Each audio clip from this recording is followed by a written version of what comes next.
Fala pessoal, com enorme prazer que iniciamos aqui mais uma entrevista. Para você que ainda não acompanhou as primeiras entrevistas que fizemos aqui no canal do VG, vai aí na descrição, está aí na descrição a entrevista com o Marcão, que está aqui também presente. Daqui a pouco eu já apresento ele a vocês. Fizemos também uma entrevista com o Gabriel, que também é um colaborador do BG, e hoje faremos a entrevista com o Luiz Aguiar, que também participou já aqui no canal do BG, fazendo um bate-papo BG. Foi o último, inclusive. Tá certo? Então, estamos aqui com Marcos Júnior. Marcos, que é formado em gestão pública, ou está cursando... Formado em engenharia de produção e atualmente cursando mestrado em gestão pública. Esse aí é o Marcão, sempre está aqui presente. E o nosso entrevistado é Luiz Aguiar. Boa noite. É isso aí. Luiz, você é formado em quais áreas? Por favor, já iniciamos aqui a entrevista dessa maneira. Então, minha formação é plural, né? Porque apesar de serem duas formações em humanas, né? Eu tive uma formação em psicologia, né? Que foi a minha primeira graduação. Era uma universidade privada aqui do Rio de Janeiro, Veiga de Almeida. E posteriormente, junto ao último período de psicologia, eu comecei o primeiro período de ciências sociais na Federal do Rio de Janeiro, né? Aí, em ciências sociais, psicologia, né, tem a questão mais do indivíduo, né? E mais a questão do coletivo, né? Estudo da sociedade, né? Aí eu peguei mais uma abordagem para ciência política, né? Eu sempre fui interessado em história, né? Em ciência política, e eu acabei enveredando mais por essa área aí. E aí depois eu fiz uma pós-graduação, né, um mestrado em História lá numa outra instituição federal aqui do Rio de Janeiro, na Unirio, né, que aqui no Rio a gente tem uma situação, só um parêntese antes de terminar a apresentação aqui, nós temos aqui muitas universidades federais, né? Nós temos a UFRJ, temos a UF, temos a Unirio, né? Assim, só para... Tem a Rural também, um pouco mais afastada ali da capital, mas numa cidade um pouco mais afastada, mas também temos a UF, temos o Cefet, né? Que dentro dessa questão aí dos institutos federais, é uma referência, né? Aí o Marcão aí, que trabalha aí no Instituto Federal do Espírito Santo, né? Temos o IFE também, aqui, Instituto Federal Fluminense. Então, assim, só o Rio de Janeiro, ele é uma... Assim, em relação a instituições federais, eu acho que é um dos estados que, se não for o que tem mais instituições federais de ensino superior, né, com certeza é um dos que mais tem, né. Aí, voltando, né, fiz esse mestrado em História aí, focado mais na questão ali do fascismo, né? Eu tinha essa vontade na época ali de estudar mais essa questão aí das origens do fascismo, e o meu mestrado foi mais focado nisso. E agora eu estou cursando doutorado, voltei para o UFRJ, com outro tema, né? Mais focado em política internacional, né? Geopolítica, focado no Brasil, né? Na questão dos tratados de defesa, fazendo uma comparação ali entre o Tratado Interamericano de Assistência Recíproca e o Conselho de Defesa Sul-Americana. Então, o recorte espacial teoricamente ali é o mesmo, porque ali está abarcando o Brasil e outros países ali tanto da América do Sul, né, como da América Latina, e também, só que em outro recorte temporal, né? O TIAR está aí até hoje, teoricamente, né? Funcionando, e o Conselho de Defesa Sul-Americano, que são esses dois organismos aí que eu pretendo, terminando a minha pesquisa, fazer essa análise aí comparativa entre esses dois tratados aí. E o Conselho de Defesa Sul-Americano hoje esvaziado por conta da Unasul, né? A saber se esse governo aí vai retomar algumas das ações que foram iniciadas pelo próprio Lula, né? No primeiro governo dele, nos primeiros dois governos. Bacana. Então, a primeira apresentação, vocês já conseguem perceber que o Luiz é um homem acadêmico, focado nessa área. Luiz, você sempre quis ir por essa área da academia? Sempre foi sua vontade ou foi uma coisa que você descobriu ao longo do caminho? Olha, eu acho que foi uma coisa que eu sempre gostei de estudar alguns temas, né? Então, não foi assim, eu não posso dizer que eu sempre tive vontade de ser um homem da academia. Eu acho que foi uma coisa que eu fui descobrindo ao longo do tempo, né? Eu ainda não estou lecionando, né? Ainda não estou trabalhando como docente em alguma instituição de ensino superior, né? Ou então de ensino fundamental. Eu também eu tenho licenciaturas, né? Eu tenho licenciatura em psicologia e licenciatura em sociologia, mas eu ainda não exerço, não exerci, né?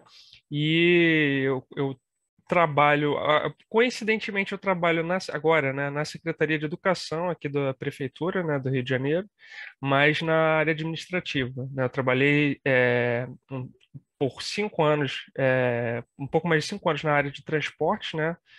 Na área de ouvidoria, né? E agora estou na área da ouvidoria da Secretaria de Educação, né? Na ouvidoria central da Secretaria de Educação aqui do município, né? Então, eu ainda estou eu não posso dizer que eu estou atuando, né, nessa área acadêmica como docente, mas de uma certa forma aí eu tô atuando dentro do âmbito da educação agora, né? Agora que eu tô tem o quê? Tem um pouco mais de um mês e pouco aí que eu tô na Secretaria de Educação, troquei aí de secretaria.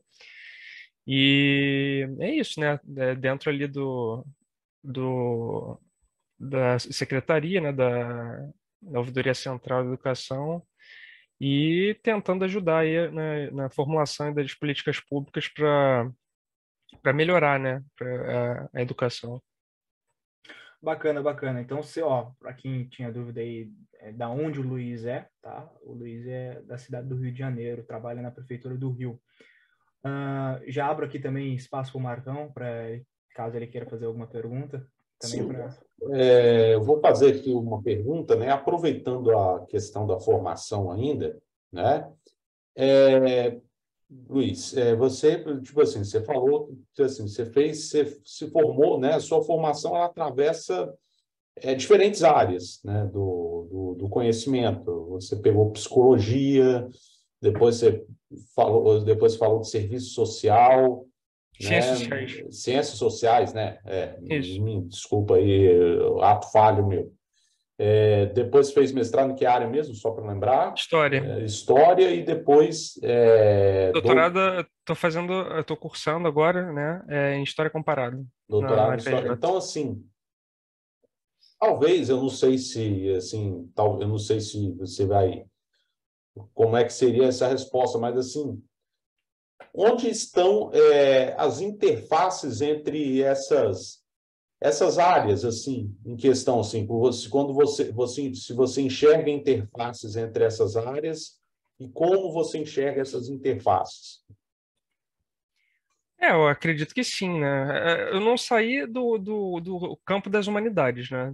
Tô ali dentro do campo das humanidades. Então, eu acho que talvez psicologia com ciências sociais tenha mais, assim, uma interface é, tenha mais relação ali, né? É porque uma está estudando, assim, psicologia tem os diferentes enfoques, né? Tem o enfoque ali na questão de área clínica, né? Mais voltado para a área da saúde, e dependendo da universidade, vai ser focada não tanto para a área da saúde, mas como uma área das ciências humanas. Eu não sei como é que são as coisas aí no Espírito Santo, mas aqui no Rio eu percebo que, dependendo da universidade, o enfoque é um pouco diferente, né, no curso de psicologia. Né. Eu trabalhei também como consultor de recursos humanos, né, um pouco antes de terminar o curso de ciências sociais. Eu já estava estudando, mas eu trabalhei na área de psicologia. Trabalhei também na área clínica um tempinho, mas aí depois eu acabei. A relação, assim, em relação entre os cursos, eu acho que é mais a questão de, por exemplo, algumas matérias que eu fiz em psicologia, eu consegui cortar em ciências sociais. Então, eu consigo ver um pouco dessa relação no currículo. Não foram tantas, mas assim, foram mais referentes ao ciclo básico, porque, por exemplo, psicologia você tem sociologia, tem matéria de sociologia, tem matéria de filosofia. né? E o curso de Ciências Sociais também, e também tem outras matérias ali concomitantes, né? Tem a matéria de Psicologia no curso de Ciências Sociais também, que foi uma das matérias que eu cortei, né? Então, assim, eu consigo ver essa relação aí. E em relação à história, eu acho que é mais a questão do enfoque, como eu tinha falado, de dependendo da universidade, se é um enfoque mais na saúde ou um enfoque mais na psicologia como ciências humanas, né? Ciência que seja, não sei se poderia falar assim, uma ciência social aplicada, né? Eu acho que nesse caso Desculpa, perdi o raciocínio. Deixa eu só recuperar aqui. Isso aí você pode cortar depois, né? Não tem problema. Tranquilo. Não, Tem tranquilo. problema? Não tem problema. Uma entrevista de boa. Você estava falando sobre a pergunta do Marcos foi o seguinte: Uhum. o que uma coisa tem conexão com a outra dos cursos das suas áreas, né? Sim, sim. Bom, enfim, tu falou que conseguiu aproveitar, né? Porque tu já fez uma matéria num curso, daí Ah, tu sim, pode sim, colocar não, na outra. recuperei, não, beleza. É porque a questão da psicologia como ciência humana, eu vejo que tem um enfoque também da questão da área da história, se, por exemplo, para você entrar no curso de psicologia, se é uma das específicas para você fazer o vestibular. Eu vejo isso aí acontece. E dependendo da faculdade, a história nem é específica para psicologia, né? Sei lá, biologia e mais alguma outra matéria que não é história. Então, isso daí é uma coisa também que, por conta dela ser uma específica, já era uma área e já ser uma área de interesse minha, né, previamente, desde a escola, né, a história. Então, isso também ajudou, né, em algum sentido, a escolha, né. Tanto é que quando eu me matriculei, eu fiquei entre fazer história ou fazer psicologia. Só que aí no final das contas eu terminei, acabei fazendo psicologia mesmo. História eu estou fazendo agora, né? Em pós-graduações, mas fui fazer mais tarde. Eu não fiz a graduação em história. Uhum. Outra pergunta assim que eu vou fazer, né? Eu vou fazer, na verdade, mais duas, né? Eu vou fazer uma, aí eu vou, digamos, eu deixo passar a vez para o Miguel e aí depois eu retorno. Uma pergunta importante, né? Você falou quando você fez a sua dissertação de mestrado, né? Foi sobre a questão do fascismo, né? Sobre a questão da história do fascismo, como é que ele se comportou enquanto movimento. E assim, a gente tem, né, no debate público atual, né, eu acho que já é público e notório, né, que se fala muito de fascismo, né, a ascensão do fascismo, do neofascismo, às vezes, como alguns gostam de usar essa expressão, tipo assim, olha, nós temos uma ameaça de um fascismo pairando, né, coisas do tipo, e é um termo que eu não sei se é uma percepção sua, mas a minha é que é um termo muito banalizado, né? E que muitas vezes foge de forma até completa do significado real, né, daquilo.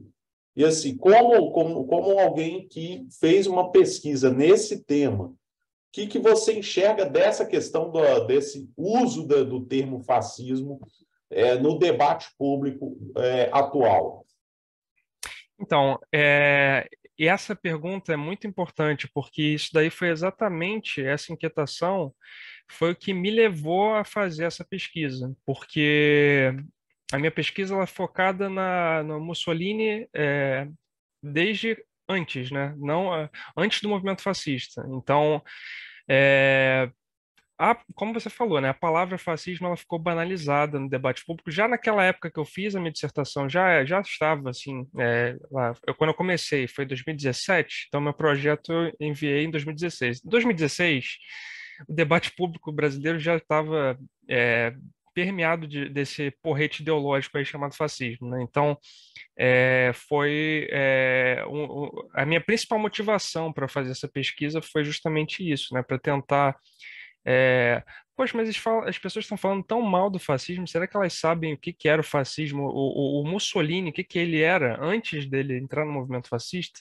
Né? Então, assim, e criar um movimento fascista, né? Então, a minha pesquisa foi mais focada na questão das origens socialistas do fascismo, né? Então, foi focada mais na vida do Mussolini antes e até então a questão dele ser favorável à guerra, né? A entrada da Itália na guerra, quando ele começa a tomar posições aí mais nacionalistas e menos pensando em questões assim de luta de classes, né? Que é essa questão essa virada de chave ali é quando ele deixa a luta de classes um pouco de lado e pensa mais na questão da nação, né?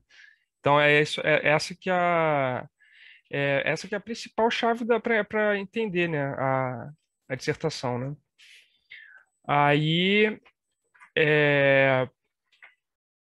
você fez mais alguma pergunta? Ou foi mais essa daí, né? Tá sem áudio, Marcos. Essa foi a minha primeira pergunta. Vou fazer Certo. tem uma segunda, mas vou antes dar a vez aqui pro Miguel fazer uma pergunta e aí eu retorno. Brilhante pergunta do Marcão. Já vou nessa linha também do fascismo. Vamos aproveitar que temos aqui o Luiz para responder dúvidas sobre o fascismo, já que é um tema sempre em voga, né? Igual o Luiz falou, desde 2017 o debate já está quente sobre essa questão. Muito sendo falado do fascismo de maneira banal. Luiz, uma pergunta. Sim. Bolsonaro. O Bolsonaro é fascista? Então, isso é uma parte que eu ainda ia falar, né? Em relação à pergunta que o Marcão fez, né?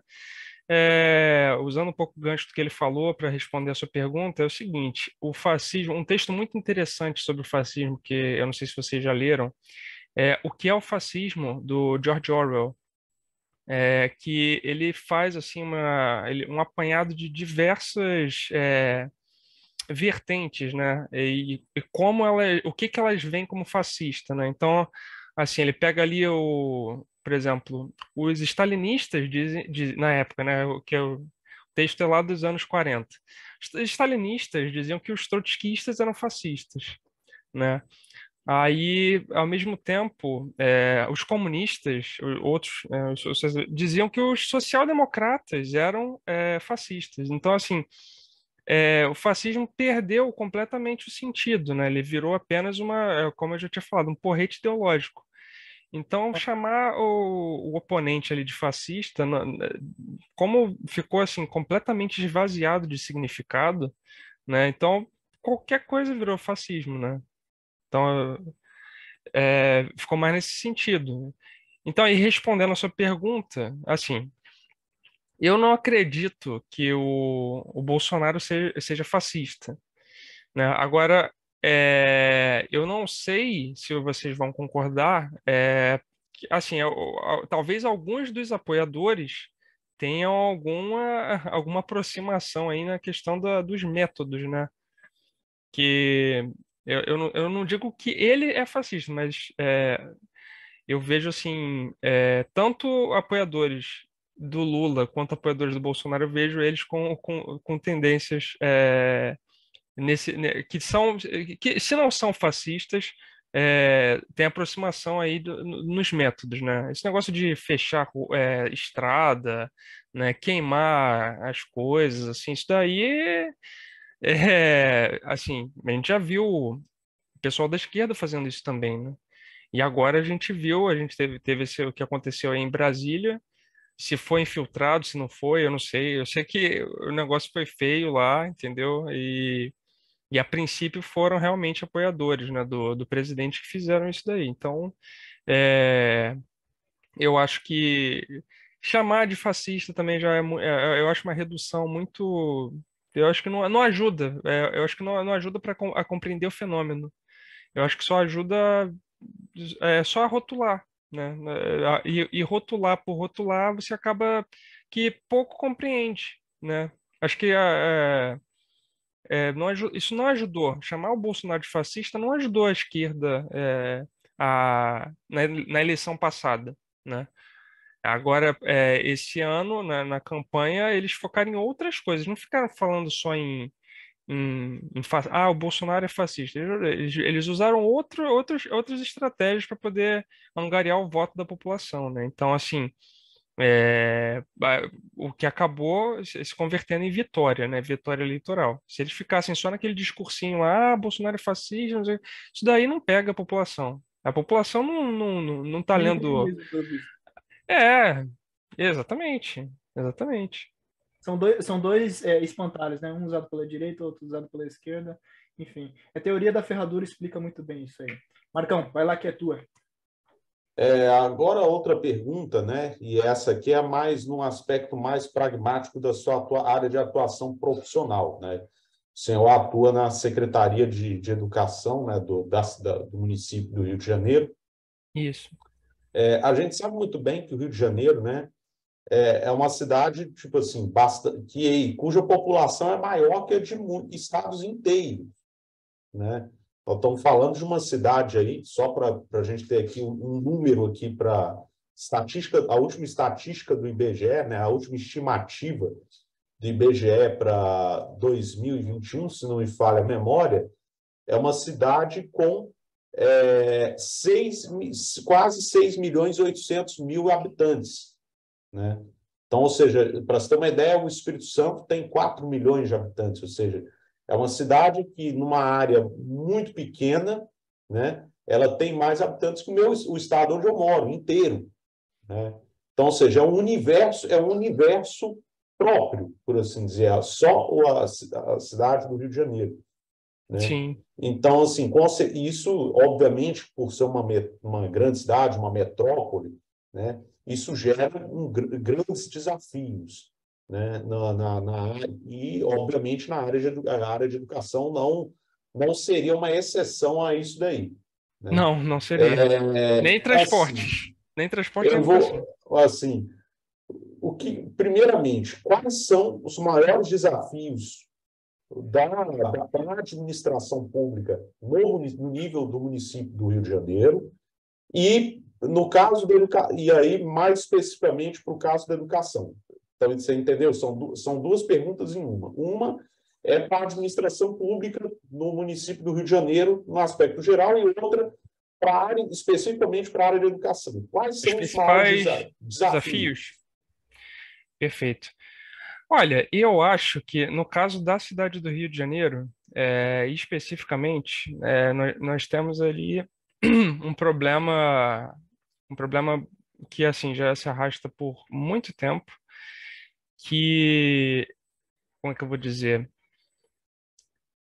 Tem certas áreas, e aí eu não vou nem na questão de, porque são áreas periféricas e aí o Estado não chega, mas não é nem só isso, é porque assim, é como se fosse, a cidade é como se fosse só um pedaço da Zona Norte, o centro, a Zona Sul e a Barra da Tijuca, assim. E outras áreas, elas precisam, assim, isso daí entra administração, sai administração, e, assim, eu não consigo, eu não observo uma mudança, assim, muito grande, né? Então, tentar me fazer claro, assim, tipo a Zona Oeste, lá, ó, Campo Grande, Santa Cruz, não sei se vocês conhecem um pouco a geografia da cidade do Rio de Janeiro. Ela é bem afastada do centro, né? Eu acho que uma coisa que seria benéfica para a cidade do Rio seria ter mais de um centro da cidade para que pudesse dinamizar a economia da cidade, pudesse ter uma área de prestação de serviços assim maior, né? Que tem eu acho que é muito mal dividida, sempre foi muito mal dividida e assim, continua assim, entendeu? Acho que a questão, principalmente do transporte, né, é uma questão assim, um gap muito muito ruim. Eu observei isso quando eu fui para São Paulo pela primeira vez. Eu fui até assistir, foi quando eu fui assistir o GP do Brasil de 2018, lá em Interlagos. E assim, por exemplo, metrô no Rio de Janeiro. Assim, é uma linha, é praticamente uma linha só. E, pô, eu fui para São Paulo e tinha, sei lá, umas 18 linhas por baixo, assim. Tô chutando aqui, mas eu acho que talvez era até mais quando eu fui. Então, assim, é algo que, para mim, o principal é a questão de serviços chegarem a todos os lugares e transporte. Acho que são dois principais gaps aí, dois principais desafios da gestão aqui de qualquer, assim, tanto prefeito quanto o, principalmente o prefeito, né, em relação no município do Rio de Janeiro. Mas é uma coisa que eu já vi alguns intelectuais falando que quando teve a fusão, né, da cidade, do estado do Guanabara ali, com o estado do Rio de Janeiro, o estado ficou muito mal dividido, né? Isso é uma coisa também que se arrasta e acaba permeando aí gerações e gerações, tanto gerando problemas tanto para o governo, né, quanto para os municípios, né? Então, eu acho que é um problema. Eu não sei qual solução poderia ser dada para isso, para integração maior assim entre.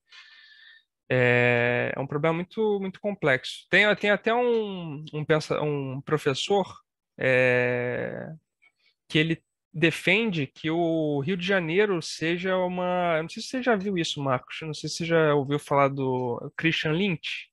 Sim, já ouvi falar desse cara. Ele defende que o Rio de Janeiro tem um status como se uma segunda capital, por Sim. concentrar muitas instituições federais, né? Ele defende que o Rio de Janeiro funcione como uma segunda capital para que ele possa ser melhor administrado, né? Tanto o estado quanto a cidade. Eu não sei até que ponto isso daí. Eu acho que ele até escreveu um artigo sobre, eu não me aprofundei muito, mas assim, é uma ideia, né? Uhum. Mas eu não sei até que ponto isso faria com que resolveria alguns dos problemas aqui que a gente está falando, né? Uhum. E assim, eu fiz você falou da questão do Rio de Janeiro, da cidade do Rio de Janeiro de forma geral, e especificamente para a área de educação, né? Para a área de educação no âmbito do município do Rio de Janeiro. Qual é o grande desafio, ou os grandes desafios, aproveitando aí que faltam aí pouco mais de 9 minutos para a gente encerrar esse primeiro bloco?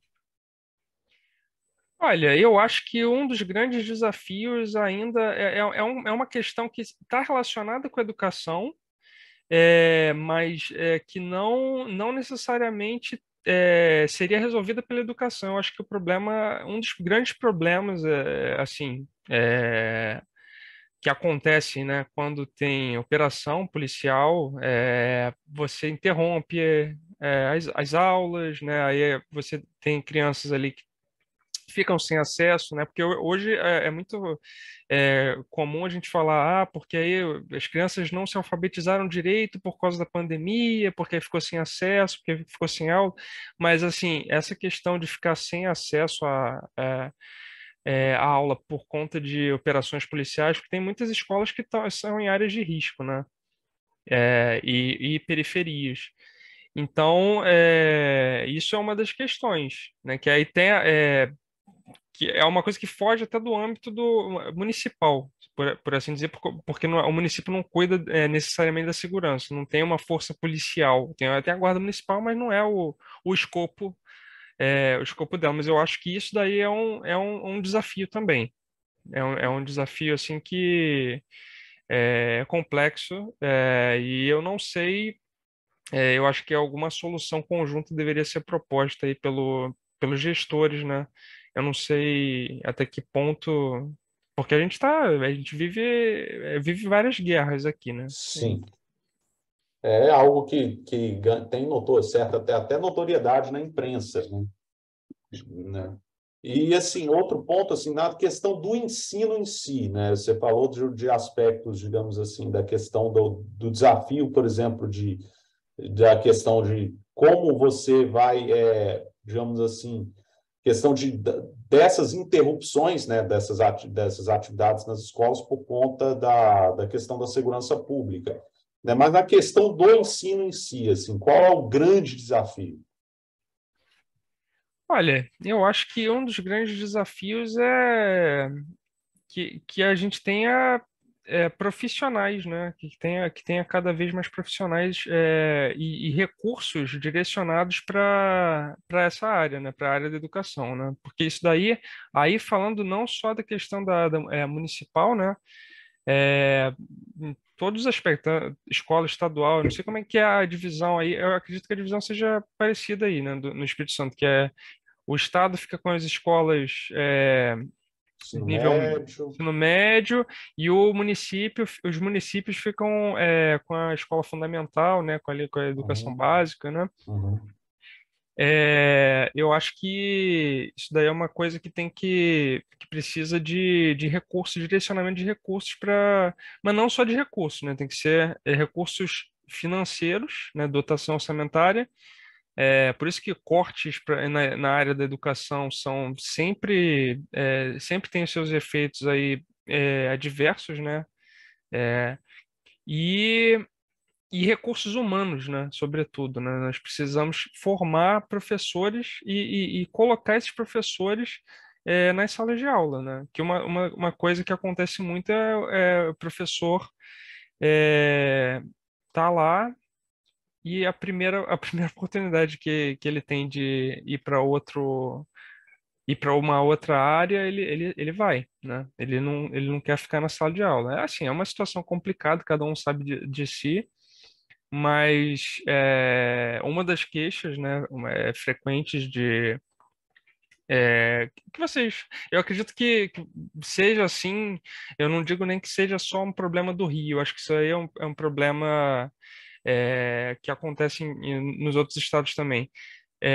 Falta de professor, né? Isso daí é uma coisa que acontece, né? Não só por conta dos professores saírem e irem para outras áreas, mas também por conta da falta de profissionais é, que estão atuando, né? Falta de pessoas formadas nessas áreas, né? Sim, correto. Correto. Correto, é um problema nacional, né? O problema do Rio, igual você está falando, é o problema de interrupções, que daí é um contexto Rio mesmo, Rio de Janeiro. Bacana. Bom, finalizamos o primeiro bloco assim e já voltamos para o segundo bloco. Beleza.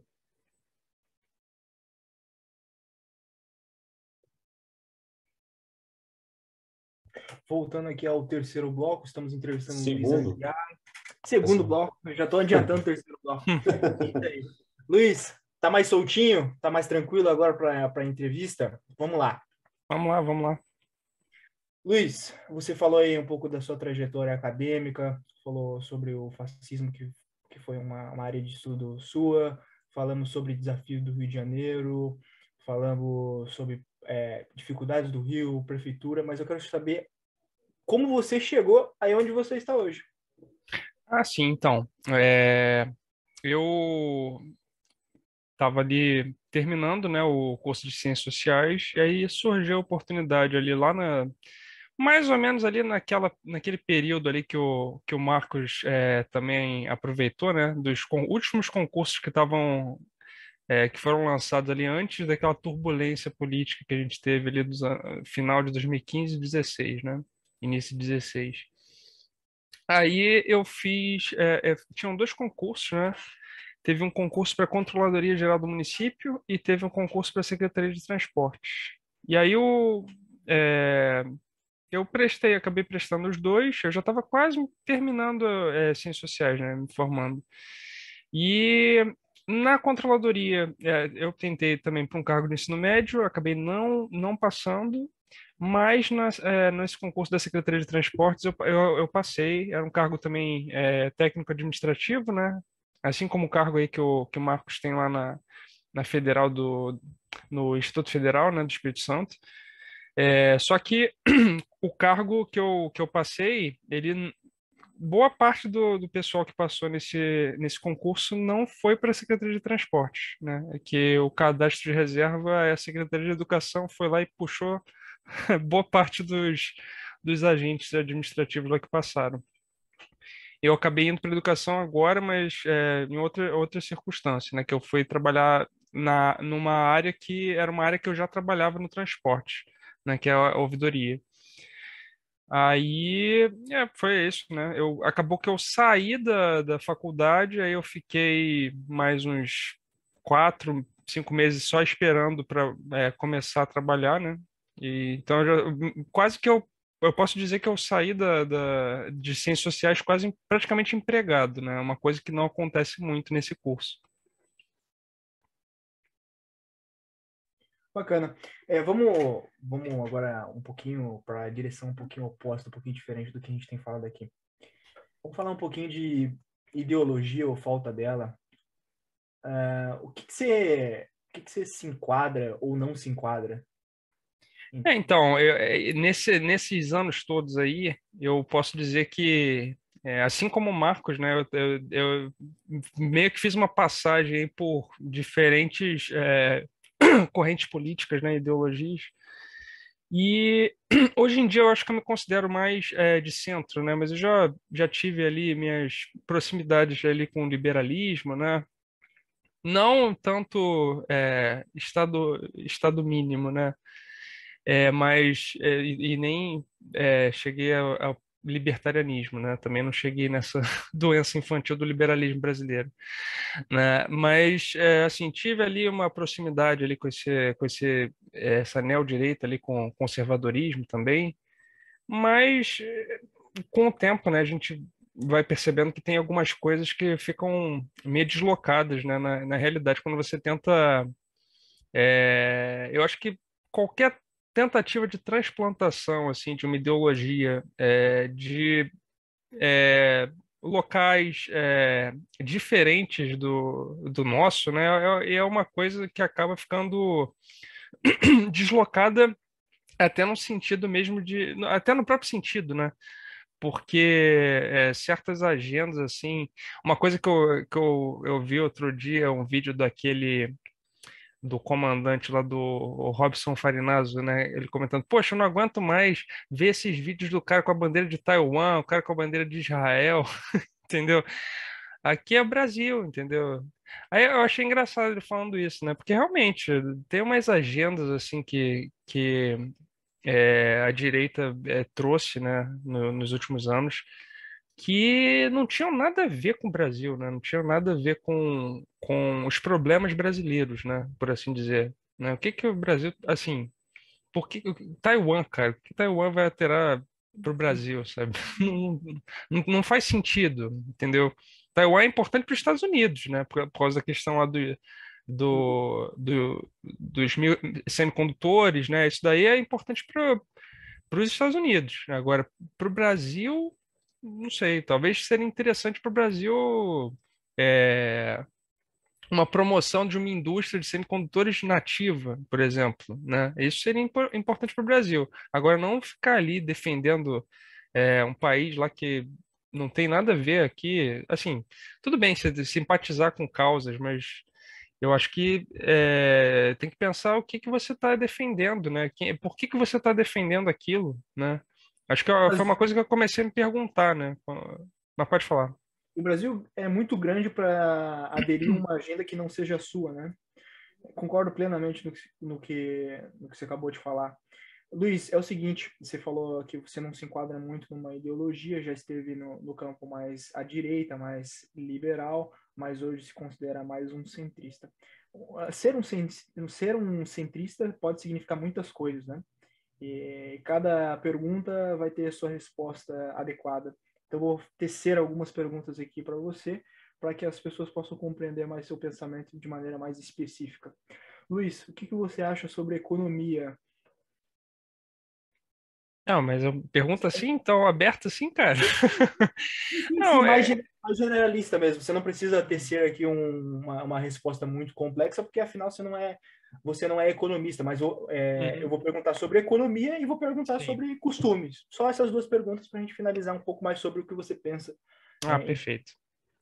Não, em relação à economia, eu acho que, assim, o que a gente está vivendo agora, né, da dicotomia entre responsabilidade fiscal ou então fura o teto de gastos. Eu acho que tem que ter um certo cuidado, né? Porque nem tanto pro fura-teto de gastos e nem tanto para esses ajustes aí de cortes que, sei lá, deixam assim instituições públicas sem funcionar, entendeu? Assim, eu acho que tem que ter um certo equilíbrio, né? Eu acho que tem a responsabilidade fiscal é importante, mas ela tem que ser, ela não pode ser assim, olha só, estamos com as contas no azul, estou entregando esse governo aí com as contas no azul, mas não estou cumprindo com as obrigações básicas das universidades. Isso daí não é conta no azul, entendeu? Eu acho que quem acredita que está com as contas no azul, acho que não tá sabendo muito bem o que está administrando, né? Então, é, eu acho que em relação à economia, o Brasil, tudo que você perguntar, eu vou trazer sempre para o Brasil, né? O Brasil precisa fomentar a indústria, né? Antes de mais nada, tem que ter uma indústria nativa forte, tem que ter educação, investimento em educação, mas aí não é só investimento em educação, aquele negócio. Eu tenho que ter escola integral, aquela coisa que é só alocação de Uma formação recursos. específica para colocar na indústria, que o Marcos já fez um artigo sobre isso, inclusive, no BG. Exatamente, tem que ser uma formação específica para a indústria, tem que ter, essas vagas precisam ser criadas, porque senão a gente vai ficar sempre sendo o país exportador de commodity, né, que está lá, olha, o agro é isso, o agro é pop, não sei o quê. Tudo bem, o agro é importante, eu acho que o agro poderia até, acho que o Marcos, eu já vi até o Marcos falando isso, que o agro poderia fomentar o próprio desenvolvimento da indústria, de outros tipos de indústria, né? Porque a gente tem, em relação à indústria, a gente tem indústrias, não sei exatamente qual é a nomenclatura, você que é engenheiro de produção me corrija. Tem indústrias de entrada, tem indústrias de um segundo nível, né? E tem indústrias mais elaboradas. Geralmente, assim, a indústria, né? Eu vou dizer, é claro, tem outras formas de dividir, mas basicamente se divide em duas, que é a indústria de base e a indústria de transformação, né? E assim, o que a gente precisa, principalmente, digamos assim, fazer com que quem deveria fortalecer mais ainda, assim, não só a indústria como um todo, óbvio, a indústria como um todo se fortalecendo, isso é bom, mas principalmente a indústria de transformação, ou seja, pegar bens, você pegar algo que, sei lá, uma matéria-prima e você transformar num produto aí com grande complexidade, com alto valor agregado. Na refinaria, por exemplo. Sim, é um exemplo, já é um exemplo disso. Então, aí basicamente em relação à economia, eu acho que o Brasil, o que eu acredito, né, que o Brasil precisa acabar com essa desindustrialização que a gente passa já há uns bons 35, 40 anos, né? Acho que para começar, eu acho que é isso. E isso não vai ser superado só com teto de gastos, também não vai ser só superado com medidas que vêm sendo tomadas, né, nos últimos anos, né? Acho que o Brasil tem que precisa ver exatamente onde que ele pode investir no sentido não de bolsa de valores, investir no sentido de apostar, né, naquilo para poder fomentar o desenvolvimento. Precisa de políticas de Estado, né, de longo prazo.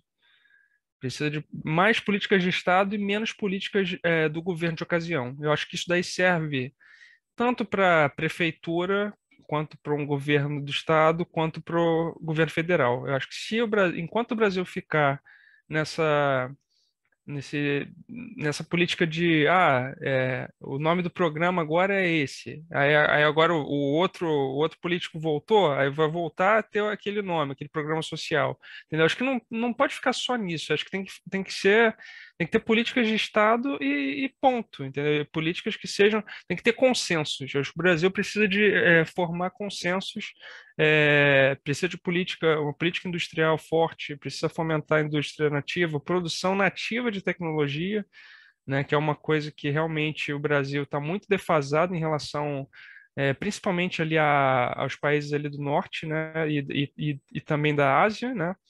E, assim, minha abordagem em relação à economia é essa. Eu acho que o Brasil precisa de investimento, precisa de um Estado que não seja um Estado paquidérmico, né, que o pessoal do Estado mínimo fala, mas que seja um Estado forte que ajude a corrigir as falhas do mercado aí. E tem setores que, assim, o investidor privado não vai correr o risco de investir, né? Que só o Estado tem condições de suportar esse risco, né? Bacana. Aí agora eu vou te perguntar sobre a questão cultural mesmo, questão de costumes, o que que é certo, o que que é errado. E logo em seguida, depois, após a sua resposta, eu passo a vez para o Marcos. Perfeito. Então, o que que você acredita ser o mais correto? Qual que é a linha correta acerca de cultura, de uma forma generalista novamente? É que a pergunta acaba sendo muito ampla, né? Cultura, Sim, sim, a pergunta, o objetivo da pergunta é justamente ser mais amplo mesmo, para que você possa dar é, só a cerca inicial, né? Só o seu pitaco inicial e não de maneira profunda. Cultura, o que que você acha da cultura brasileira? A gente está indo para um bom caminho, a gente está valorizando a nossa cultura, por exemplo. eu acho que isso daí falta bastante, né? Eu acho que a gente não pode também cair nessa questão de guerra cultural, né, que a gente teve durante os últimos anos aí essa questão, mas eu acho que acho que o Brasil precisa resgatar, né, acho que é importante, não só no âmbito civil, né, as próprias Forças Armadas, né, acho que precisam os heróis nacionais, né? Acho que é preciso criar uma memória, né, em relação a assim, são muitas personalidades que o público em geral não pouco conhece, né? Assim, Duque de Caxias, né? Tá lá, pacificador, mas não. Eu acho que a relação, a memória em relação à cultura é uma coisa importante, né? História e memória, acho que são coisas importantes para deixar o legado, né? Por isso que é, aí agora a gente tem aquele debate em relação às estátuas, né? Aí teve aquela estátua lá do Borba Gato, isso, lá em São Paulo, que foi incendiada, né? Assim, eu acho que a minha opinião sobre isso é que o incêndio não faz diferença nenhuma em qualquer coisa que ele tenha feito, porque já foi feito, né? Então, e de qualquer maneira, ele teve a sua importância ali naquela época para para época que foi erguida aquela estátua, né? Da mesma forma que tem a estátua do zumbi aqui no Rio de Janeiro, né? Ali na Presidente Vargas, né? Não sou contra nenhum tipo de estátua, inclusive sou bastante a favor. Deixa eu te ajudar aqui nessa questão cultural. Eu vou lançar alguns temas, daí tu já vai entender o que eu estava querendo dizer inicialmente. Uhum. Drogas, é a favor ou contra? Qual a política certa? Aborto, é a favor ou contra? Qual que é a política correta disso? Armas, os três teminhas que sempre caem, né? Todo mundo pergunta. Drogas, armas e aborto.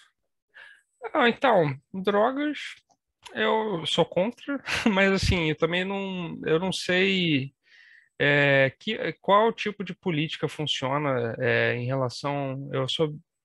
Eu já fui, eu posso dizer que eu já fui bem antidrogas, continuo sendo antidrogas, mas eu não sei qual política efetivamente funciona em relação a essa questão. Eu vou ser bem cético, que eu não sei se a proibição total e a repressão funciona. Não vou te dizer que é uma coisa que funciona, ou se liberação funciona. Eu não tenho opinião. Eu posso dizer que eu não tenho opinião formada. Eu sou antidroga, eu pessoalmente sou antidrogas, mas eu não sei te dizer qual política efetivamente funciona. O que importa em relação a uma política é o resultado, né? O Marcos fala isso bastante. Os outros temas foram aborto e armas, né? Isso. Se quiser colocar eutanásia também, pode. Tô te complicando a tua vida, né? Fala a verdade. Não, na verdade tá até simplificando. Então, Bacana, vamos não, lá. então, tipo, aborto eu sou contra, né? Minha filha tá lá, tá dormindo, não tá chorando. É, Eutanásia, sou contra também. Acho que não. Eu entendo, né, as pessoas que têm as suas questões aí de doença e tudo, mas eu sou contra. Eu pessoalmente sou contra. E armas, em relação a armas, eu acho que eu já fui bastante a favor. Eu não vou dizer que eu sou contra, mas eu também não tenho. Então, e também não. Já atirei, né? Já fui num clube de tiro, mas não. Eu acho que também é uma outra questão que foi bastante trazida nos últimos anos, de outra realidade, né? Em que você tem a Constituição americana lá, que tem a segunda emenda, que é quase como se é mais sagrada do que os Dez Mandamentos para alguns, alguns americanos, né? Então, eu acho que na verdade mesmo não e ser a favor ou ser contra a arma Não consegue definir.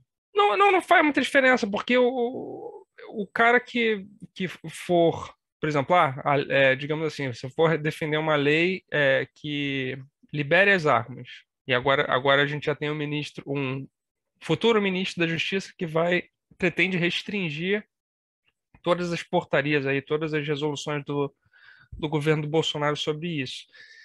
Mas é aquela coisa, assim, os crimes podem ser cometidos. O cara que é o criminoso, ele já vai estar fora da lei, então já vai conseguir uma arma. Ele não vai passar, fazer um curso, não vai passar por todas essas análises. Então, assim, ser a favor ou contra, isso aí é uma temática que não faz Isso é muita mais pro diferença. cidadão, né? É mais pro cidadão do que pro criminoso. No final das contas é isso, é o cara que vai seguir a lei, né? Agora, quem vai arranjar por fora da, da lei vai fazer de qualquer jeito, né? Mata na porrada, mata na faca, mata na arma que vem do Paraguai. Tanto é que a gente tinha estatísticas, né, que às vezes tinham muito mais mortes por faca. Acho que não lembro se foi na Inglaterra, eu lembro que alguém trouxe esse dado que tinha muito mais mortes por faca do que por arma de fogo, né? Enfim. É bem comum. Perguntando essas perguntas que eu fiz para você e as respostas que eu obtive, a gente já tem um parâmetro geral do que você pensa mais ou menos para essa agenda que está entrando em voga agora de nova ordem mundial, de fórum econômico, de agenda 2030 e tal. Enfim, que é bem complicada. Passo a vez aí para o Marcão. Acho assim, teve muitos temas aqui que já foram bastante explorados aqui, né? Mas no aspecto cultural, e aí eu vou focar num caso mais específico, né? A gente sabe muito bem que a cidade do Rio em si, ela é um centro cultural aí do país, muito intenso para o país, né? É um dos principais centros culturais aí do país é o Rio de Janeiro, né? E, de certa forma, você tem um agente muito forte, né, nessa questão cultural, né, que você tem um ativo muito forte que é a Globo, né? A Globo que tem a sede aí no Rio de Janeiro, né? E assim, eu não sei se você vai conseguir explicar bem, mas assim, qual é a relação, né, do cidadão fluminense, né, e principalmente do carioca, quando eu me refiro carioca, cidade do Rio de Janeiro, né, com a Globo e assim o que que ela tem, digamos assim, do ponto de vista de um carioca, o que que ela tem, o que que ela tem de bom e de ruim, né? Eu acho que o que ela tem de bom é, assim, a estrutura, né? Eu acho que em comparação com as outras emissoras, eu acho que não tem o que falar, né? Acho que a pessoa que conhece, acho que as pessoas mesmo que trabalharam nas duas, né? Nas duas ou nas três, falam sempre muito bem. Mesmo quem saiu da Globo fala muito bem em tudo, né? Em relação à estrutura, né? Fala das pessoas. O Thiago Leifert, né, fala bastante disso, né, da questão da emissora. Ele já saiu, acho que ele tinha voltado agora só para cobrir a Copa, acho que ele ia sair de novo, né? É, isso é uma coisa boa, é, que dá para falar, talvez. Eu não conheço a Globo, porque eu nunca fui no Projac, né? Mas assim, eu tô falando do que eu já ouvi de pessoas que trabalharam lá, né? Que falam muito bem da estrutura e tudo. É a maior emissora, né? E também em relação à Segunda maior cultura, emissora do mundo, inclusive. segunda a maior emissora do Brasil, né? Segunda maior do mundo, perdendo só para a americana ABC. Então não é pouca coisa, né? Uhum. E também em relação à questão cultural, também é um ativo muito grande, né? Como vocês falaram aí, você falou, é, de influência, né? Talvez hoje não seja tanta influência assim, mas ainda assim é uma influência muito grande, né? A gente vê que aí quando a gente tem uma cobertura esportiva, como a gente está tendo aí da Copa do Mundo, e tem essa questão do direito de transmissão, a Globo fica com essa. Ela fica com muita notoriedade, né? Esse momento, assim, Big Brother, que eu vejo assim Uhum. muito. Hoje em dia é assim, eu vejo Big Brother, aí durante o ano cai de novo. Agora, no ano de Copa do Mundo, aí volta a Copa do Mundo, volta tudo. Aí fica muito focado na Globo, né? E a cobertura também das eleições, então foram talvez três situações que a Globo voltou a ficar bastante em evidência, né? A cobertura das eleições, a Copa do Mundo e o reality show. Agora, a É, parte ruim da Globo que você está sim, falando? sim. Agora a parte. Então, eu acho que essa questão de tomar lado, né, político, isso tem ônus e bônus, né? E aí tanto vale para a Globo como vale para a Jovem Pan, né? Eu acho que é uma aposta, né? Foi uma aposta feita aí pela Globo de tá ali basicamente defendendo aí o retorno do ex-presidente Lula e a Jovem Pan claramente também defendendo a continuidade do Bolsonaro. Acho que isso aí gera efeitos.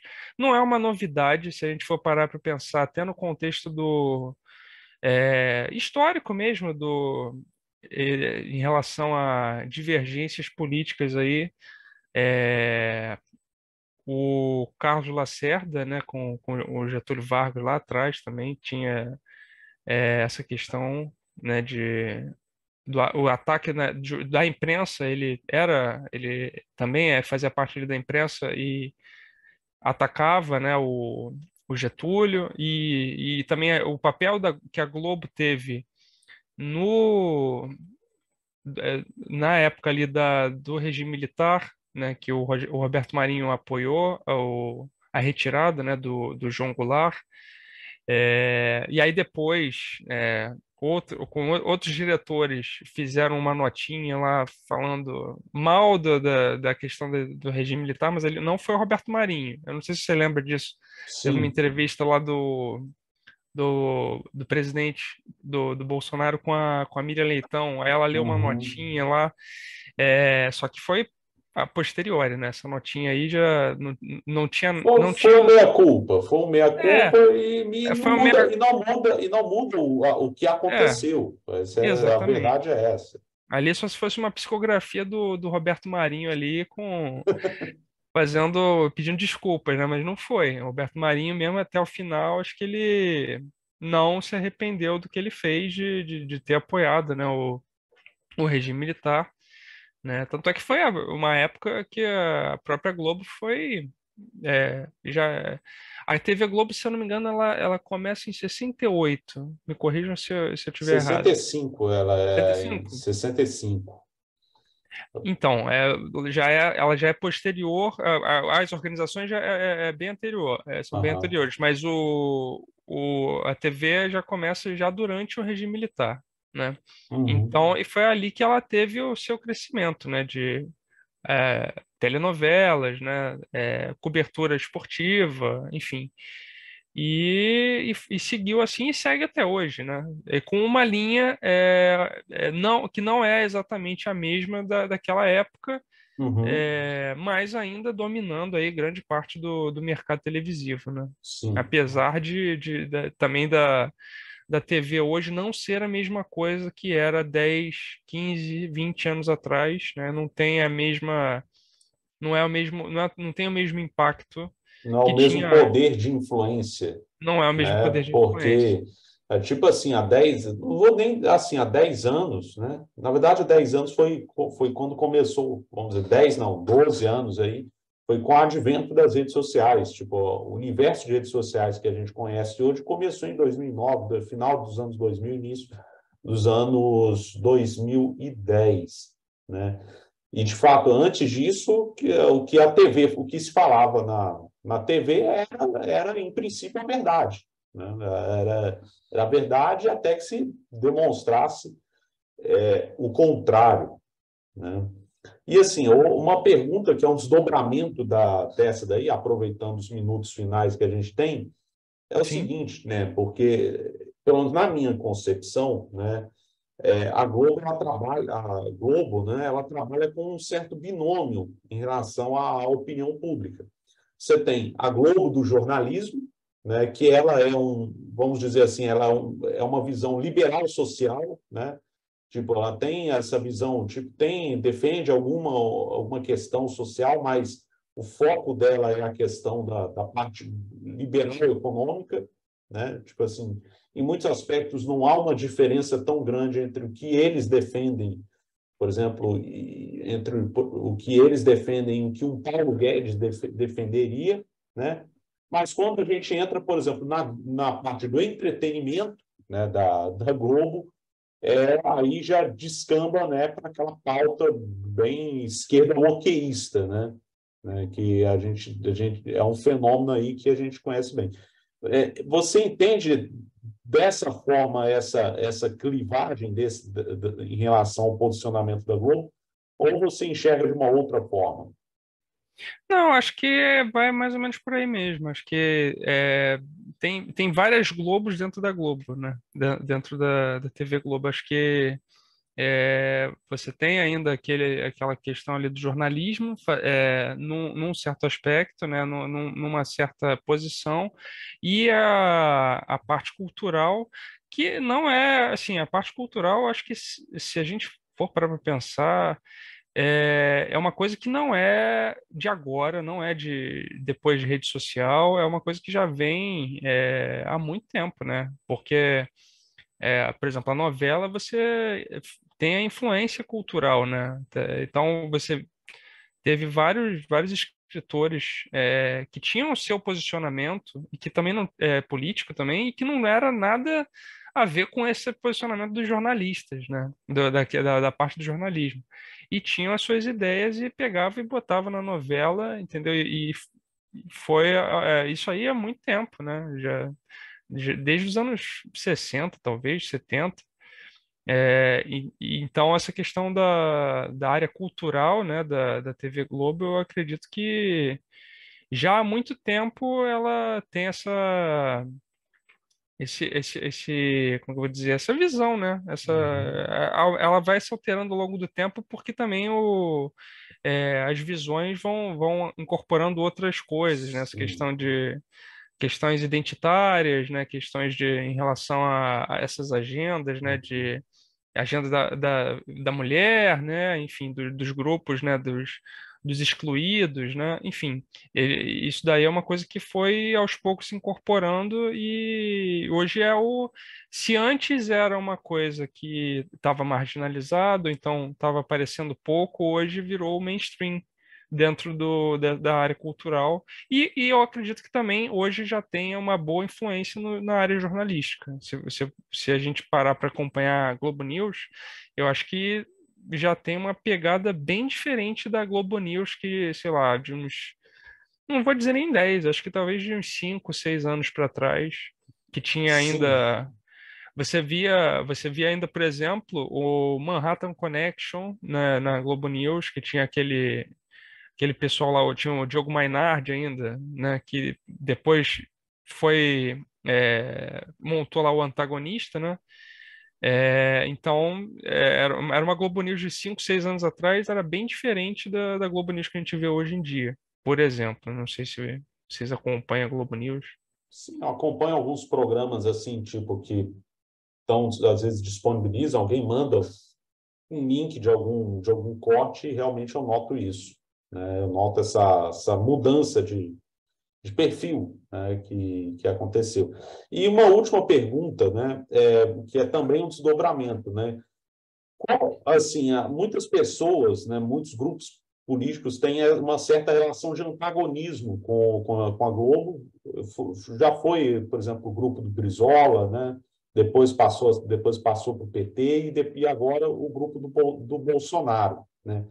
Em sua opinião, assim, qual a relação que tipo assim, que um grupo político que talvez você apoie, né, ou que você tem alguma simpatia, deveria ter com a Globo? Olha, eu não sei te dizer exatamente, eu não sei te responder bem essa questão, porque é engraçado, porque eu vivia. A época do Brizola, eu não vou dizer que eu vivi, porque eu era muito, muito pequeno, mas eu lembro que eu já vi, né, o vídeo lá da Direito de Resposta, né, que o Cid Moreira teve que ler o Direito de Resposta lá do Brizola no Jornal Nacional, né? Isso daí foi uma coisa que ficou bem, bem marcante, né? Mas, assim, eu posso dizer que eu vivi as duas eras no sentido de eu lembro quando a esquerda falava que a Globo era a emissora golpista. Eu lembro quando o PT falava, os petistas falavam IG. isso. Partido da imprensa golpista, eu lembro disso, entendeu?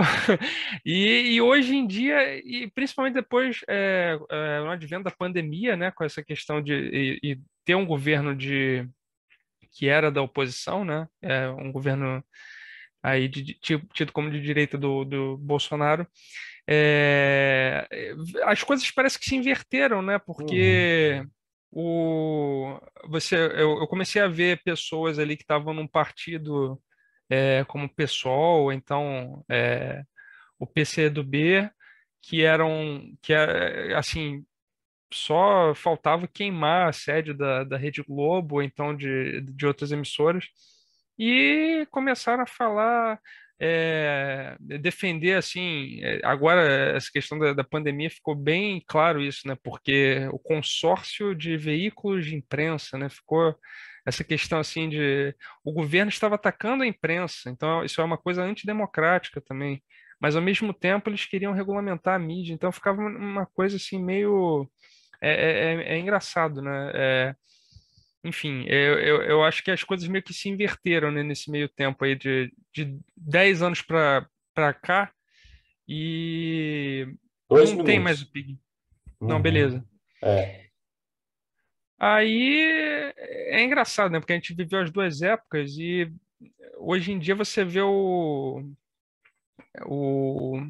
os petistas, ou então o pessoal que está ali seguindo o Lula, defendendo, né, a imprensa, né, assim, achando um absurdo, ataques a jornalistas são vistos como... E era uma coisa que acontecia, eu lembro que acontecia isso por parte do próprio PT e do próprio Lula. Eu lembro que o Lula, por exemplo, questões assim, em relação à Suprema Corte, eu lembro de ter visto o Lula falando que a Suprema Corte está acovardada. Eu lembro dele falando isso. Acho que Uhum. não lembro nem se ele já estava fora do poder nessa época, ou se O ele PT ainda era o governo Dilma, ainda era mas o governo Dilma, né? Mas eu é, lembro bem disso. menos de um minuto aqui, a gente vai ter até que pau. A gente vai ter que terminar Segundo o bloco. segundo bloco e ir para o terceiro, hein? A gente já volta. Beleza. Beleza, a gente vai fechar aqui.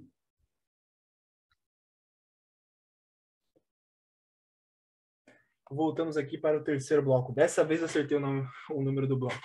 Vamos lá, Luiz. Vamos A lá. gente estava falando de Globo. Sim. Podemos retomar aí o mesmo papo, porque a gente acabou não terminando, né? Se o Marcos quiser recapitular a pergunta É, dele. basicamente era o seguinte, né? A ideia é o seguinte.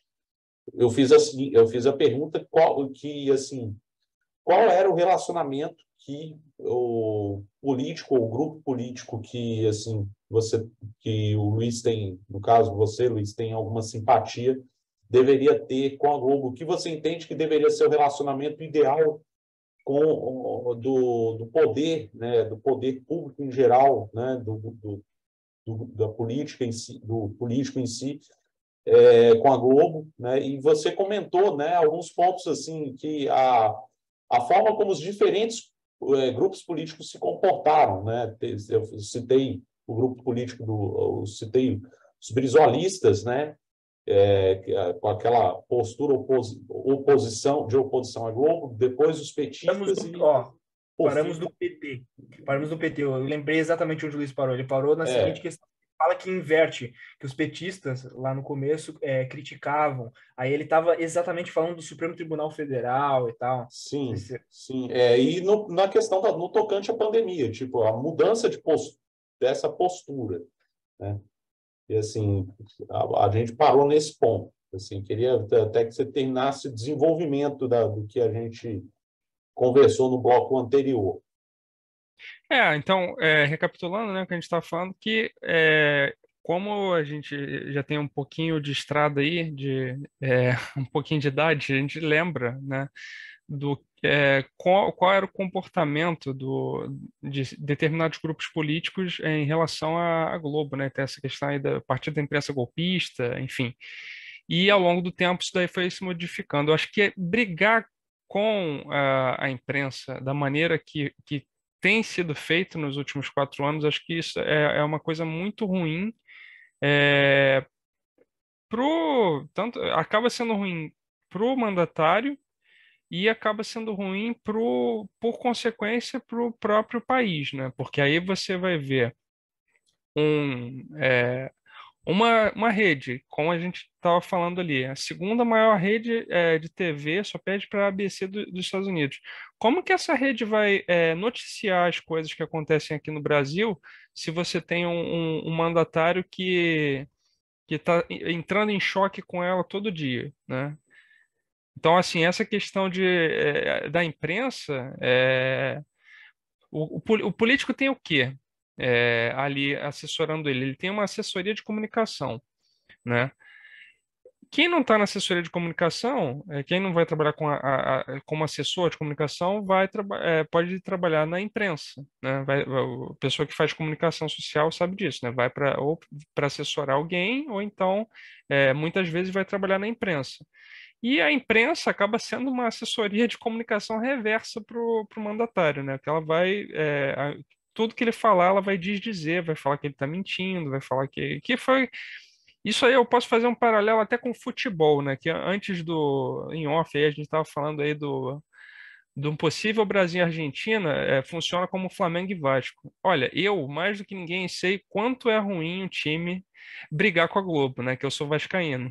Então, assim, isso daí não rendeu fruto nenhum, né? Não rendeu benefício nenhum foi bonitinho, jogar contra o São Caetano com a camisa do SBT, foi legal, a gente achou muito legal, mas aí isso daí foram ainda os efeitos daquilo, o Vasco está sentindo até hoje, entendeu? Então eu acho que é uma coisa que se eu fosse recomendar, não só para algum político que eu apoiasse, mas como para algum político que eventualmente eu não apoiasse, mas que fosse eleito mandatário, para não brigar, não ficar criando assim brigas com a imprensa, né? Tentar da melhor maneira possível é, ter uma boa relação com a imprensa. Eu acho que isso daí vale tanto na política quanto em qualquer atividade pública que a pessoa, até o técnico Uhum. de futebol da seleção, por exemplo, se ele tiver uma boa relação com a imprensa, eu acho que é uma coisa assim que já tem que vir antes, sabe? Não, e foi tudo que não tivemos nesses últimos anos, né? E foi Sim. tudo que o Lula foi antes dele ser eleito, porque antes dele ser eleito ele tudo era anti-Globo, era, enfim, o Brizola também fez isso bastante, né? Tanto é que Uhum. não, é, assim, ele conseguiu até ser eleito aqui de novo, né, no Rio e tudo, mas essas brigas assim, acho que não ajudam, né? Uhum. A, porque se ele tem ali os assessores para dizer para ele como que ele deve ser o melhor comportamento dele, se o político, aí o político estou falando em geral mesmo, tem essa questão do conflito, né? É, conflito não pode gerar um ibope, ele está sempre em evidência, mas de uma forma geral para o país não vai acabar sendo uma coisa positiva, né? Como a gente viu, né? Porque o que acontece com uma notícia de fora? Uma notícia lá do New York Times ou então do Washington Post, ela vem para cá e os jornalistas vão, traduzem aquilo que aconteceu lá, por exemplo, nos Estados Unidos, eles vão, pegam o que esses veículos escreveram e traduzem para cá. Então, se o mandatário não tem uma boa relação também com esses veículos, o americano não tem uma boa relação com esses veículos, o que chega para a gente vem de uma maneira negativa. Da mesma forma, eu acredito que seja uma via de mão dupla também da imprensa brasileira para fora, né? Porque os correspondentes internacionais vão estar aqui, vão estar se comunicando aí com suas fontes aqui da imprensa brasileira e vai estar sendo passada uma imagem negativa do governo se o mandatário tiver uma relação ruim com a imprensa, né? Se ele não tiver sendo bem assessorado, né? Eu vejo dessa maneira. Uhum. Eu entendi o ponto. Vou fazer uma pergunta agora, saindo um pouco dessa questão da Globo, indo mais voltando a falar um pouco de você mesmo, né? Certo. E a questão assim, você falou, o Miguel perguntou sobre seus posicionamentos sobre diversos assuntos, seja em economia, seja no campo dos costumes.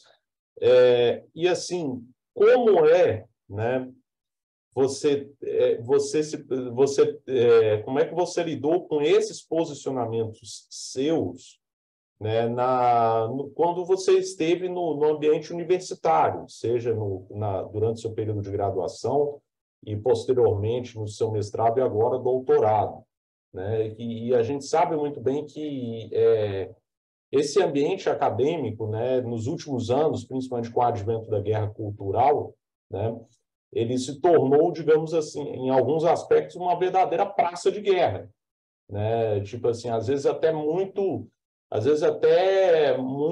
vamos dizer assim, cruenta, né? Entre diferentes grupos que às vezes não ocorre de uma forma, vamos dizer assim, não muito civilizada, né? Eu gostaria de saber como é que se você passou por alguma experiência mais complicada nesse sentido, ou se no geral foi tranquilo, como é que você lidou, como é que você passou por essa situação?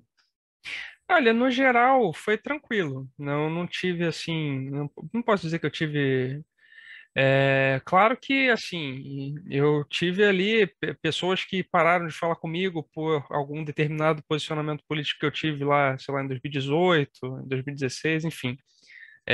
Só que eu posso dizer que a minha trajetória foi tranquila, assim, não tive muitos problemas, não. Eu comecei, Ciências Sociais em 2011, né, no segundo semestre, então eu passei eu posso dizer que talvez, sei lá, situações históricas no sentido de estar vivendo uma conjuntura específica no Brasil, né? E numa universidade federal, que eu não sei como é que é no Instituto Federal, mas na UFRJ eu passei por algumas greves, né? Como estudante isso é bem ruim, né? Para nossa trajetória, porque a gente interrompe, né, o estudo, né, o período ali, aí depois tem que fazer a reposição das aulas, enfim. E outra coisa também que eu passei, e que foi uma das coisas que me fez abrir um pouco a cabeça para outros posicionamentos políticos, é, foi junho de 2013, né? Que é, assim, aqui no Rio e em São Paulo principalmente, mas aqui no Rio também foi uma coisa que eu fiquei pensando, opa, peraí, o que que tá acontecendo? Por que que tá acontecendo isso? Do nada começaram a reclamar de 20 centavos. Se aquelas pessoas que reclamavam dos 20 centavos vissem o preço da passagem hoje, eu acho que elas talvez não tivessem deixado de protestar, né? Porque hoje está muito mais caro. Mas aquela conjuntura ali de junho de 2013 foi uma das coisas assim, foi o gatilho que me fez assim prestar mais atenção em outros posicionamentos políticos, ler outras coisas diferentes, né, do que estava sendo passado na faculdade, né? Então assim eu comecei a ler coisas relacionadas a outras teorias políticas, né? Autores conservadores, né? Autores liberais, enfim. Então foi ali que eu tive, foi bom para mim, né, esse período de aprofundamento mesmo de leitura, né, de outras vertentes.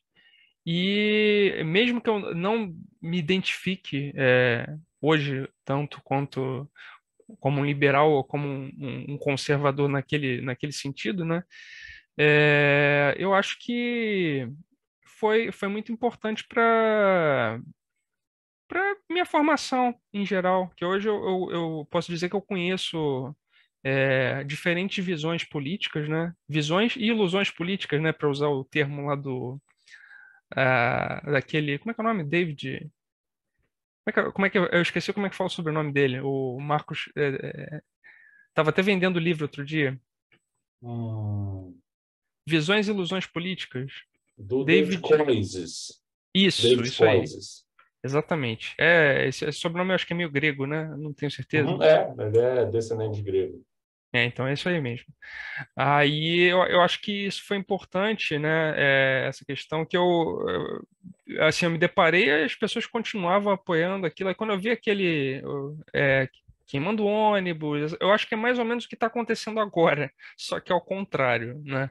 Que o pessoal tá vendo aí o quebra-quebra que teve em Brasília e vai ter muita gente aí que, eu não vou apoiar mais isso daí, não. Acho que eu vou procurar estudar outras coisas, entendeu? Acho que são conjunturas diferentes, mas eu acho que também quando a gente chega nessas situações limite, a gente acaba tendo que procurar outras fontes, né, de conhecimento, né, outras visões, senão a gente fica muito limitado, né? Sim. Entendeu? Eu acho que nesse sentido estar nessa conjuntura de junho de 2013 e o movimento ali do Brasil, né, de turbulência política, não vai ter Copa, não sei o quê, enfim. Aí foi muito importante para minha formação por eu ter conseguido ver outras visões aí. E a minha trajetória foi tranquila, foi relativamente Uhum. tranquila, assim, me formei sem grandes problemas. Algumas das aulas que eu mais aproveitei foram até com professores marxistas, é, que não não tive nenhum tipo de problema com eles. E posso dizer até que foram algumas das aulas que eu mais aprendi. né? Então, apesar de não concordar, enfim, até hoje não, eu tenho várias ressalvas com essa questão ideológica, mas eu acho que a busca pelo conhecimento é uma coisa muito importante, e nesse sentido foi muito importante para mim, para minha formação. Correto.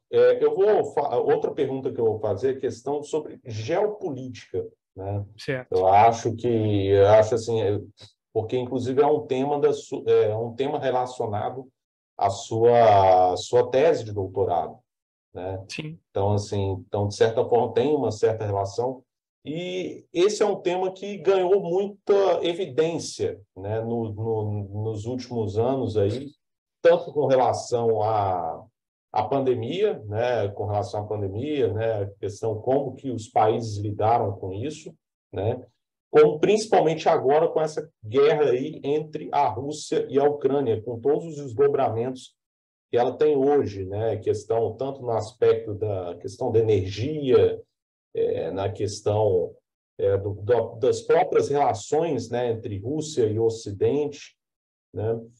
E assim, e o Brasil nos últimos 4 anos, por assim dizer, ele teve algumas mudanças na forma da abordagem.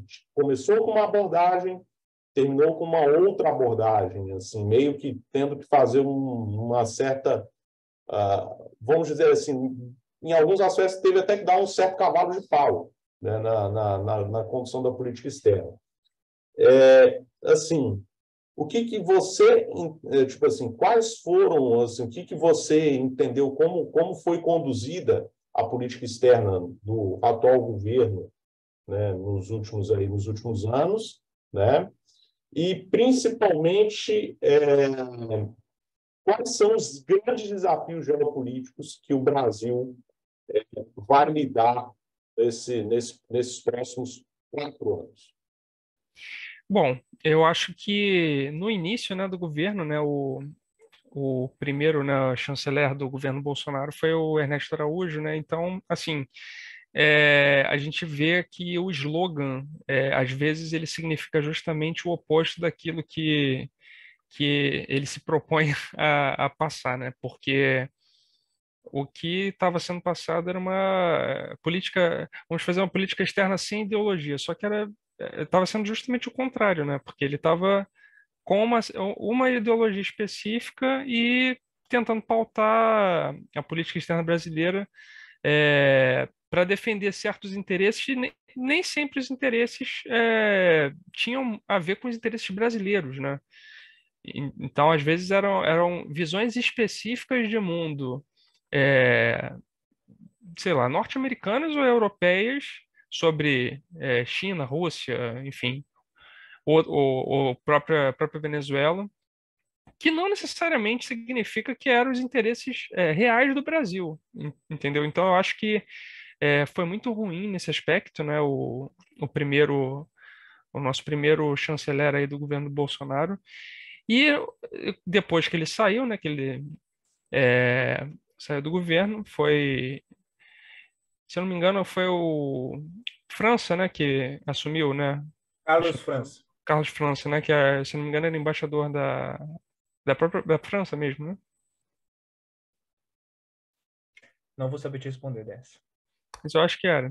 Mas, de qualquer forma, enfim, aí com a pandemia, com essa e também agora no final com a questão da guerra da Ucrânia, né? O Brasil precisou modificar essas posturas, né? Porque se aproximou do Putin, né?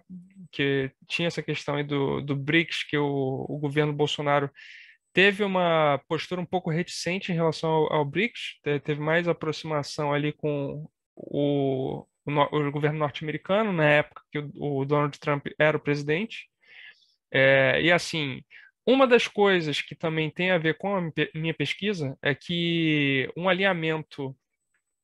alinhamentos automáticos, né? O TIAR hoje é visto, né? Até hoje ainda é visto como uma espécie de alinhamento automático dos países latinos e sul-americanos com a política, com a geopolítica dos Estados Unidos, né? Que nem sempre isso se traduziu a gente pode dizer até nunca isso se traduziu em algum benefício, né? Você ter um alinhamento automático, né? A gente pode dizer que, principalmente ali no caso da Guerra das Malvinas, né? Que, teoricamente, né, o Tratado Interamericano de Assistência Recíproca, quem que os Estados Unidos ia ter que ajudar, né?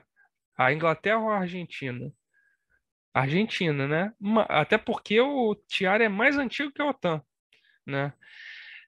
Mas, como eles não eles deram assistência, vou dizer, eles deram assistência ali logística para a Inglaterra, não, e não se meteram em ajudar a Argentina, né? Então, a OTAN teve uma prevalência sobre acima do bloco que, assim, não é uma organização de cooperação de defesa, né? É um tratado de assistência recíproca, mas não eles tiveram prevalência sobre o tratado americano, né? Então, eles deram mais importância para o aliado europeu deles do contexto da Guerra Fria do que para o país sul-americano aqui. E o Brasil, por sua vez, deu um apoio diplomático ali para a Argentina, né? E o Chile, que tinha seus problemas ali fronteiriços ali com a Argentina, deu apoio para a Grã-Bretanha, né? Não teve solidariedade sul-americana ali com a Argentina. Enfim, então a gente vê que um alinhamento automático, ele não te dá.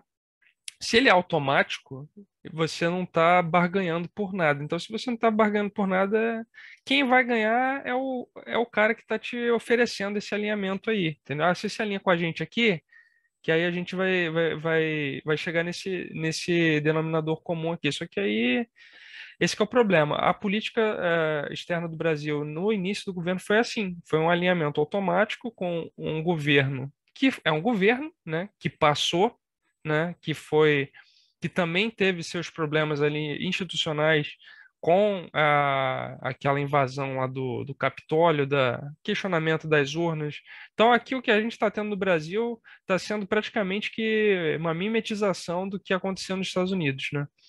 Em relação ao questionamento do processo eleitoral, que eu acho que, diga-se de passagem, eu acho que tem até mais base lá nos Estados Unidos, que cada estado tem uma forma de contagem de votos, enfim, é uma zona aquele sistema deles lá, e o nosso, que por sua vez é um sistema de maioria absoluta e, assim, eu diria que é muito mais confiável do que o sistema americano, que tem sistema de delegado, enfim, é um sistema muito mais complicado para a gente analisar do que o sistema brasileiro.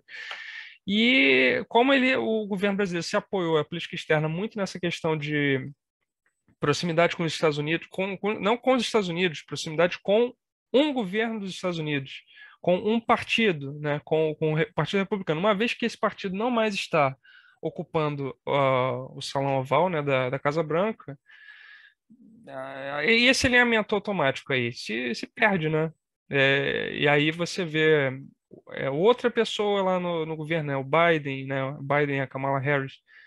Enfim, eu acho que o Brasil, como eu já disse, né, lá no primeiro bloco, né, ele precisa de políticas fortes de Estado, né, políticas não de governo, políticas de Estado, consensos, busca de consensos e políticas de Estado e políticas de longo prazo. Consensos, políticas de Estado e que visem o longo prazo, não políticas ali de um alinhamento automático para o governo da ocasião, que isso daí é a ruína do governo, né? Desse governo que vai terminar agora, entendeu? Pelo menos nesse campo da política externa. E agora, em relação à guerra da Ucrânia, teve que ter uma alteração ali, um cavalo de pau, né, como o Marcos falou, em relação aos BRICS por conta da questão dos fertilizantes, né, que foi uma das questões aí tratadas aí pela viagem do Bolsonaro, que foi até próximo ali, acho que nem tinha estourado a guerra ainda, foi assim, ele viajou, as tensões já estavam se escalando, e aí ele voltou para o Brasil, aí pouquinho depois aí teve a invasão, né? Agora, em relação à geopolítica, né, que você tinha falado, a geopolítica é uma coisa que as pessoas, eu vejo alguns professores, alguns estudiosos falando, as pessoas pensam que geopolítica é aquilo que está relacionado à guerra, né? Mas não é, né? A geopolítica é uma coisa que é um estudo que está relacionado é poder, né? Poder no tabuleiro global aí, tabuleiro do mundo, né? E isso daí se dá de várias formas, né? Não é só pela, pelo uso das armas, né? Ou então pelo chamado aí pelo poder bélico, né? Tem o poder econômico, né? Tem o poder de persuasão, né? De você convencer os outros países a seguir a agenda que você está defendendo, entendeu? Então, geopolítica está relacionada com mudança climática. Mudança climática não necessariamente está ligada à guerra. Está relacionada com é, direitos humanos. Está relacionado com é, recursos, né? Água, petróleo, né? Alimentos, geopolítica dos alimentos. Então é uma coisa assim, você vê que tem vários assuntos diferentes que não em nenhum primeiro momento, quando você pensa, guerra, você não pensa necessariamente em algum desses temas, né? Alimentos talvez você pense, mas assim, outros temas você não pensa em mudança climática quando você fala quando você pensa, guerra, não é a primeira coisa que te vem na sua cabeça. Pode ir, Marcos. E inclusive, né, teve até um ponto assim nesse momento de Copa do Mundo, né? Talvez assim seja no momento aí que o mundo aí está de olho aí no Catar, né? Inclusive nas coisas que acontecem, não só no futebol, mas em outras áreas também, né? E assim, você falou dessa questão do poder, né? No aspecto, no sentido geopolítico do termo, uma coisa que se comentou muito, né? Inclusive tem uma matéria que falava a respeito, era que o Brasil não explorava como poderia explorar o potencial do futebol, né? Do soft power do futebol, né? É, como questão de influência mesmo para o mundo, né? Como moeda de influência para o mundo, porque se você olha, por exemplo, você tem lá o Brasil está jogando, o Brasil vai lá, faz gol, ganha, o cara lá da Índia está torcendo pela gente, o cara de diversos outros países aí está com a camisa da seleção, está com a bandeira do Brasil, torcendo pela O cara gente. o cara do Haiti, que foi um país que nós participamos, né? O governo brasileiro enviou tropas, né, para missão ali da ONU. O cara do Haiti estava lá torcendo para o Brasil, né? O Sim, Brasil mandou. então, ou seja, é um poderio assim que e também outro aspecto também assim que a gente não pensa tanto, mas também é importante, questão cultural mesmo, né? Por exemplo, nós temos uma cultura muito rica, né? E assim nós temos produções culturais muito, digamos assim, bastante muito bem vistas lá fora, né? E assim, eu estava vendo, assim, eu estava compartilhando, vendo num grupo de discussão, né? O pessoal compartilhando assim a impressão que pessoal de outros países tem, por exemplo, das produções de novelas, de minisséries na TV brasileira, né? Também é um aspecto de influência cultural em escala, digamos assim, global mesmo, né? Tipo, e isso às vezes a gente não vê, a gente não se discute isso tanto, né? Talvez, pelo menos aqui no Brasil, não se discute tanto isso. E é algo que poderia ser melhor explorado, né? A gente vê, por exemplo, a Coreia do Sul, né? Vamos pegar o exemplo sul-coreano, né? Coreia do Sul, a gente fala muito da questão de política industrial, né? Que a política industrial sul-coreana é inegável que é um exemplo de sucesso. Mas, se você olha, por exemplo, a influência cultural que a Coreia do Sul está ganhando. Filmes, séries, já tem prêmios, né? Que já ganharam. O Parasita ganhou Oscar. K-pop. Os caras são uma potência. Sim, e é uma questão, tudo no aspecto cultural. Alguém imaginaria que, sei lá, 10 anos atrás você teria esse poderio todo aí? Então, assim, eu acho que o Brasil tem oportunidade, e assim, eu não sei se vão aproveitar esses 10 minutos finais aí, o que que o Brasil, tipo assim, o que que o Brasil, se você enxerga isso também como um ponto que poderia ser melhor explorado, e quais outros pontos a gente pode explorar melhor nesse aspecto da geopolítica, do poder mesmo, né? O que a gente pode explorar nesse sentido? Eu acho que o Brasil, né, é uma coisa interessante que eu acho do Brasil é a questão que o multiculturalismo, né, é uma palavra, né, um conceito que para o europeu, para o norte-americano, é uma coisa que, multiculturalismo, eles falam sobre isso. O Brasil, o multiculturalismo já está dado, né? Você já tem uma população é, mestiça, já tem diversas culturas. Às vezes a cultura, o cara do Sul, os dois estão no mesmo país, o cara do Sul e do Nordeste, mas os dois lá se identificam brasileiros, entendeu? E uma coisa que une muito é a questão do futebol, né? Que você estava falando. Que não importa se o cara tá lá no norte, no nordeste, no sul, o cara vai torcer pro Brasil, né? É sempre uma grande decepção quando a gente vê a seleção brasileira saindo aí numa Copa do Mundo, né? Eu acho que sim, eu acho que o Brasil tem muito a explorar, tanto no âmbito esportivo. Acho que uma das coisas que teve um investimento massivo na época ali da Guerra Fria, principalmente, mas até hoje, e isso é uma coisa também que a China fez muito bem, né?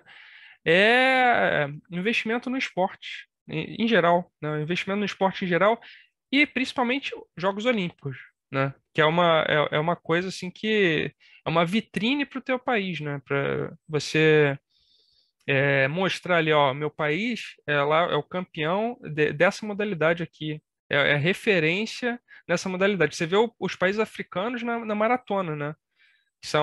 É o ativo deles, né? Eles têm ali, principalmente ali o Quênia, né? Agora, mais recentemente aí, a gente teve a Olimpíada na China, né? Que eles foram muito bem, né? Ficaram ali. É uma forma do país aparecer, né? Pro mundo, né? O esporte é um instrumento. Assim, é uma coisa que foi utilizada. Aí, se for para a questão ideológica, foi utilizada por governos de direita, de esquerda, de extrema esquerda, enfim. É, a questão do esporte é muito importante nesse âmbito aí da geopolítica. E também, falando de outras questões, né, saindo um pouco do esporte, a questão da cultura, das produções culturais, eu acho que também é uma coisa que o Brasil, assim, o Brasil já teve uns filmes que foram aí exportados que tiveram muito impacto, né? Só que eu acho que foram os filmes que mais fizeram sucesso, não sei se vocês vão concordar comigo, foram filmes que estavam focados em problemas específicos que acontecem, principalmente aqui, específicos do Rio de Janeiro, né? Que é Cidade de Deus e Tropa de Elite, né? Foram dois filmes que fizeram muito sucesso, mas assim, que eu não sei até que ponto eles são um ativo geopolítico para o Brasil, né? Porque eles estavam focados em problemas, né? Eu acho que não estavam tão focados na questão de promoção da cultura brasileira, né? Projeção internacional da cultura brasileira para o mundo, a não ser que seja projeção internacional da cultura brasileira de violência, né? Que foi o foco dessas duas obras, né? Tanto uma focada mais dos traficantes, né? Do Cidade de Deus, e a outra focada mais na visão do policial, né? Do homem da lei, ali, do Capitão Nascimento, enfim. Eu acho que o Brasil podia investir mais nessas duas áreas, principalmente esporte e na produção cultural. As novelas já estão aí. Teve novela aí da Globo que ganhou prêmio internacional, né? Há uns anos atrás. Né? Que engraçado que não estava falando tanto sobre a cultura brasileira. Era uma novela, se eu não me engano, foi Caminho das Índias que ganhou prêmio. Então, era uma novela brasileira sobre a cultura de outro país, de um membro dos BRICS, né, da Índia. Então, eu acho que tinha que ter umas produções focadas na cultura brasileira mesmo. Bacana. Faltam aí 4 minutos aí. Vou passar a palavra para o Miguel aí para já fazer as considerações finais aí. Isso, para a gente caminhar aqui para o final. Vale ressaltar, falando um pouquinho de produção cinematográfica também, que o Brasil ganhou, sim, alguns prêmios aí, bem lá atrás, referente a produções cinematográficas. O Pagador de Promessas foi em 62, a gente ganhou o prêmio aí de Cannes. Tem bons filmes, assim, tem que garimpar bem, não, mas acha aí filmes bons que foram produzidos. Teve o Central do Brasil, né, que foi indicado ao Oscar também, disputou lá com a Fernanda Montenegro, né? Se eu não me engano, foi em 98, alguma coisa assim. Teve até procurar aqui, outro filme aqui que também foi bastante premiado lá fora, até uma produção ítalo-brasileira, então não foi 100% brasileira, é Estômago também, vocês já viram? É bom, e é um filme mais recente também. Então fica aí a recomendação para quem não assistiu, é um filme um pouco mais recente, porque esse que eu citei, que ganhou o prêmio de Cannes, foi em 62, daí já é muito antigo. Quem não assistiu, recomendo. Uma produção brasileira, é filme gravado ali no Paraná. Então a gente já caminha aqui para o final, falta 3 minutinhos. Queria agradecer o Marcos. Tamo junto. Queria agradecer o Luiz também, por ter cedido tempo, espaço aqui para que a gente pudesse perguntar várias coisas. Agradeço muito a todos aí. Podem fazer suas considerações finais. Bem, eu queria agradecer aí ao Luiz pela oportunidade aí de poder compartilhar aí a bancada aí, e compartilhar e poder escutar aí seus posicionamentos aí sobre diversos temas, né? E agradecer ao Miguel aí por este momento aí de bate-papo aí, essa entrevista aí, poder compartilhar com o papel de entrevistador com o Miguel. Muito obrigado. Não, queria agradecer, então, a oportunidade, né, que vocês me deram aí para expor um pouco aí as minhas ideias, né, e que vocês me conhecessem um pouquinho melhor, né, que eu colocasse um pouco mais. É que acaba, mesmo com 3 blocos, acaba tendo várias coisas que a gente gostaria de falar. Eu acho que em outras oportunidades eu poderia falar mais sobre a minha pesquisa do mestrado, né, eu acho que posso também ver se eu escrevo algum artigo lá pro site. Mas eu agradeço muito aí a oportunidade pela entrevista, ficou muito honrado aí pelo convite e espero participar aí das próximas vezes aí da bancada aí. Muito obrigado aí ao Miguel e ao Marcos. É isso aí, pessoal. Finalizamos por aqui. Se você estiver assistindo aí no Spotify ou no YouTube, deixa o coraçãozinho ou o like no YouTube. Agradecemos a todos os nossos telespectadores e até uma próxima. Agradeço ao Luiz aí mais uma vez por ter cedido tempo e espaço. Valeu. Boa noite a todos aí. Muito obrigado. Boa noite. Valeu, obrigado.